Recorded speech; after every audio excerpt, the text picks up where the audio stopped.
साधु बनने के लिए घर छोड़ने की जरूरत नहीं है। साधु बनने के लिए तो हमने विकारों को त्यागने की जरूरत है। देखो, एक बार एक साधु कुएं पर एक पत्थर पर सिर रखकर सो गया। वहीं पर कुछ पनियारी आई और साधु को देखा। पहली पनियारी ने कहा कि साधु तो बन गया, लेकिन तकिया लगाने की आदत नहीं गई। पत्थर रख रहा था, बोली ताने तो सुनने हैं, घर बार छोड़ कर लकड़ाएंगे थे। साधु ने बात सुनी तो उसने पत्थर को फेंक दिया। तो दूसरी पनियारी ने कहा कि साधु तो बन गया। उसने उनकी बात सुनकर वो पत्थर को फेंक दिया। तो दूसरी पनियारी ने कहा साधु तो बन गया, लेकिन गुस्सा नहीं गया।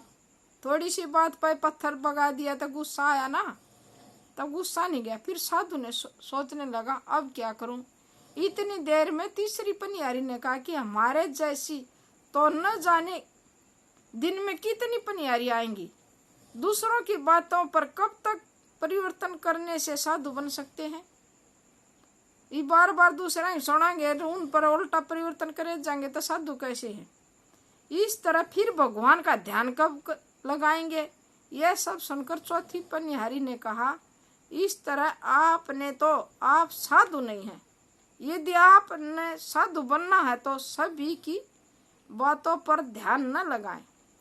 चाहे कोई कुछ भी कहे, जा साधु बनना तो किसी की बातों पर ध्यान नहीं लगाना और भगवान में ध्यान लगाएं और जीवन में संतुष्टि पाएं, तभी साधु बन सकते। यह नहीं किसी की बात सुन के उनसे परिवर्तन। हमने अपने जीवन में संतुष्टि पानी है, जब साधु बन सकते। इसलिए तो कहते हैं, कबीर ने कहा है, मन ना रंगाया जोगी रंगा लिया कपड़ा। हम मन को नहीं रंगेंगे, कपड़े रंगानेंगे, इससे कोई फायदा नहीं है। अपने मन में शांति लानी बहुत जरूरी है।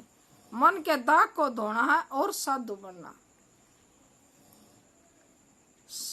इंसान तब तक सहन करता है जब तक उसकी सहन करने की अक्षमता होती है।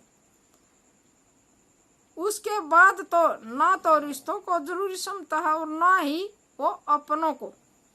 अगर आपने अपने रिश्ते को फलदार बनाना है तो उसमें खुशियां भी पनपने देनी है, उसमें जिंदगी भी पनपे तो फिर हम सब ने अपने आप को झुककर चलना है। झुकना तब तक कि हमारा रिश्ता बन जाए जहाँ शांत है और लड़ाई नहीं है, तो यही स्वर्ग है। शांति भी जरूरी है और आत्मा को मालिक के नाम के भोजन की जरूरत है। जब तक हम आत्मा को भोजन नहीं देंगे तो हमको शांति आ नहीं सकती।